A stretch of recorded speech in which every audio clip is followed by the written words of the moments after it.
Hi friends, ఈరోజు మనం చేసుకునేది గోబీ మంచూరియా.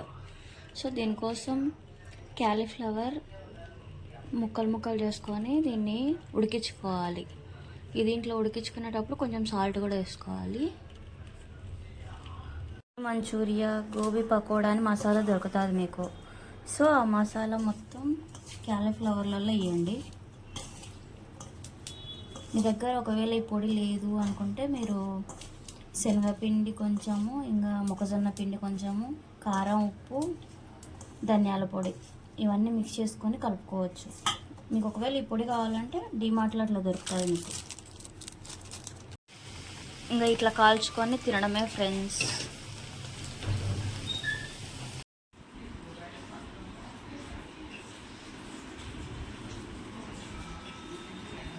ఈ గోబీ పొడి నేను డిమార్ట్లో దొరుకుతుందని చెప్తున్నాను కదా, ఇది డిమార్ట్లో దొరకదు.